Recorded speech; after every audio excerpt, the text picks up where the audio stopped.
आप जो कुछ भी करना चाहते हैं,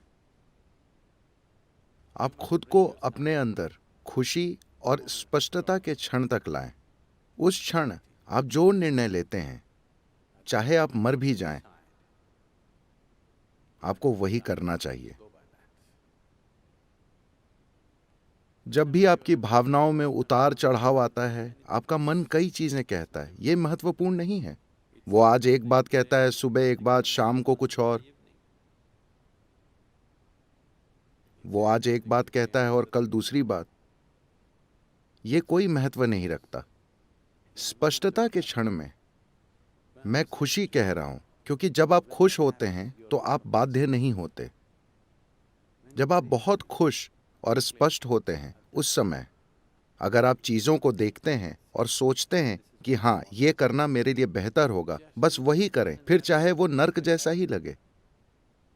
ये मायने नहीं रखता कि आप 10 साल तक नर्क से गुजरते हैं, आप बस वही करें, क्योंकि आपकी खुशहाली वही है। जब आप बाध्यता के अलग अलग स्तरों पर होते हैं, उस समय अगर आप निर्णय लें कि किधर मुड़ना है, तो आप अंतहीन रूप से खो जाएंगे। ये इस बारे में नहीं है कि आप क्या कर रहे हैं, बस आप उसे दृढ़ता के साथ कर रहे हैं।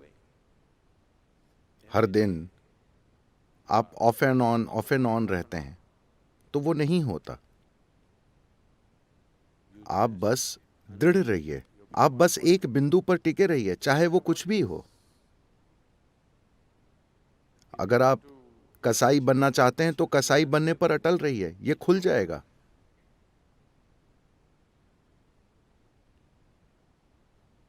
एक क्षण के लिए भी ढुलमुल मत बनिए।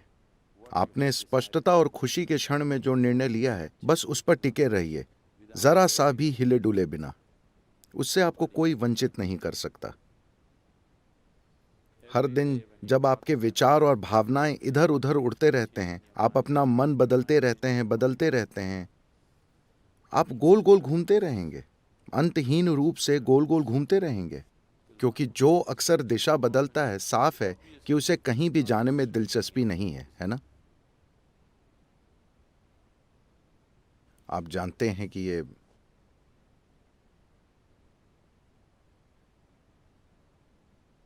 ये दुनिया गोल है, इसलिए आप किस दिशा में जाते हैं ये मायने नहीं रखता। जब तक कि आप दिशा बदले बिना चलते रहते हैं, आप सफर को पूरा करेंगे, है ना? आप यात्रा पूरी करेंगे, है ना? अगर आप अपनी दिशा बदलते हैं, तो ये आपको एक अनंत, हमेशा खोए रहने की एक अंतहीन स्थिति में डाल देगा। तो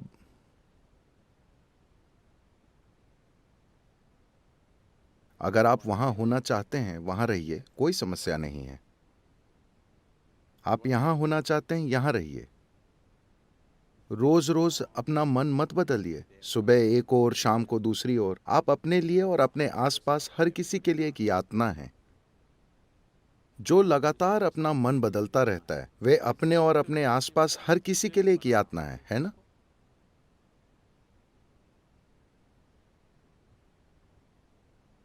अभी आप सोच रहे हैं कि कल मैं अपना योग करूंगा। कल सुबह Dong at 5 o'clock in the morning. सुबह 5 बजे सुनते हैं।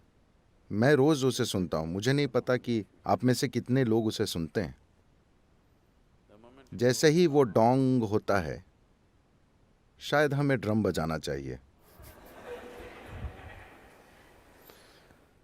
फिर आपका शरीर कहता है, भाड़ में जाए ये योग, मैं बस ये चाहता हूं।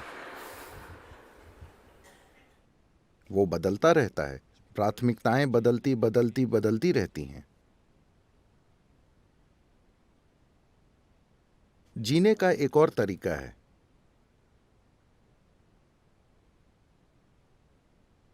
जहां आपके जीवन की सबसे बड़ी खुशियां, आपके जीवन के सबसे बड़े सुख ऐसे लगेंगे जैसे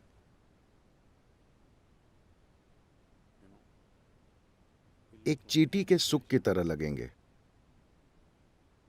ये जीव इसमें सक्षम है।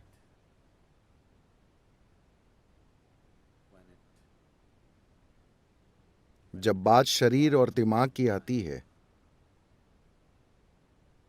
तो हम सभी अलग रूप में सक्षम हैं। दो शरीर बराबर सक्षम नहीं होते, न ही दो दिमाग बराबर सक्षम होते हैं। लेकिन जब इस जीव की बात आती है तो हर जीव बराबर सक्षम है।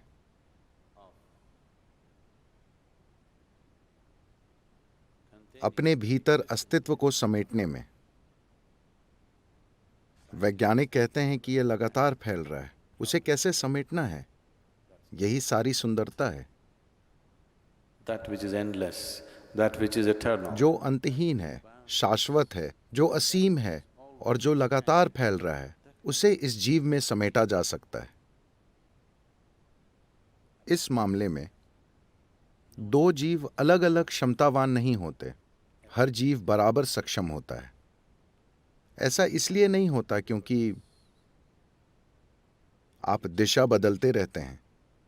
जब भी आपको एक छोटा सा कोना मिलता है जो आरामदेह है, आप वहीं रहने की कोशिश करते हैं। This so-called getting civilized has become a इस सभ्य होने की कोशिश ने आध्यात्मिक प्रक्रिया को बहुत बड़ा नुकसान पहुंचाया है। यह जरूरी नहीं है, मगर मैं कहना चाहूंगा, क्योंकि अगर आप नोमैड होते, आप नोमैड का मतलब जानते हैं?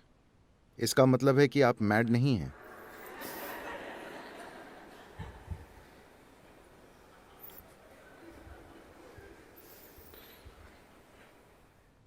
तो कौन नोमैड नहीं है? जो मैड है। जो मैड यानी पागल है, वो टिक जाता है। जो मैड नहीं है, वो चलता रहता है, कहीं भी ठहरता नहीं है।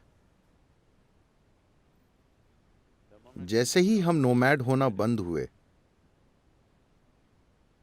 तो हम सुरक्षा और कुशलता के एक पागलपन में पड़ गए। चाहे वो शारीरिक हो, मनोवैज्ञानिक हो या भावनात्मक, हम हमेशा उस कोने की तलाश में रहते हैं जहां हम आराम से सो सकें। और एक बार आपको वो कोना मिल जाता है और वो बहुत बढ़िया और आरामदेह हो जाता है, तो आपके अंदर बाहर निकलने और फिर से यात्रा करने की हिम्मत नहीं होती।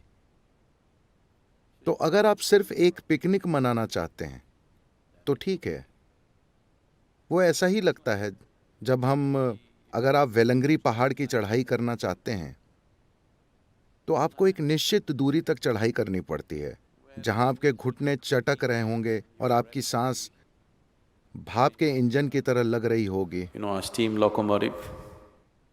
फश फुश चल रही होगी। फिर आप चारों ओर देखते हैं और बांस, खूबसूरत चट्टानें, आपके आसपास के बांस और सब कुछ बहुत शानदार लगता है। घाटी इतनी सुंदर है। What is the purpose? एक और कदम उठाने का मकसद क्या है? ये शानदार है, बस। आपका दिमाग आपसे कहता है, बस यही है। मैं जगह की सुंदरता पर सवाल नहीं उठा रहा हूं, मैं वहां मौजूद होने के सुख पर सवाल नहीं उठा रहा हूं। मगर अभी ये तर्क आया है, ये नया तर्क आपके अंदर आया है, सिर्फ इसलिए क्योंकि आपके फेफड़े एक स्टीम इंजन की तरह काम कर रहे हैं और आपके पैर एक जंग लगी बैलगाड़ी की तरह आवाज कर रहे हैं। तो नया तर्क आएगा।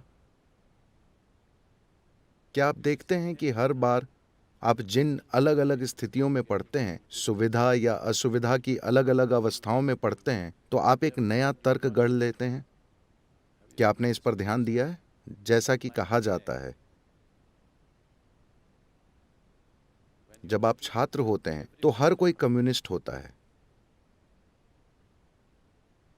जैसे ही आपकी शिक्षा पूरी होती है और आपको नौकरी मिलती है, आप समाजवादी बन जाते हैं। और शादी होते ही आप पूंजीवादी हो जाते हैं। आपकी नई स्थितियों, सुविधा या असुविधा के अलग अलग स्तरों के अनुसार तर्क के नए स्तर आएंगे। तो ऐसा होता रहता है। इसलिए स्पष्टता और खुशी के एक क्षण में जब आप वहां मौजूद होते हैं, आप किसी चीज को देखते हैं जिसमें आपको अपना कल्याण दिखता है, आप उस पर डटे रहिए। कल आपको वो भयानक लगे, कोई फर्क नहीं पड़ता, आप उस पर डटे रहिए। वो नर्क जैसा महसूस हो, आप उस पर डटे रहिए। यही खुशहाली है।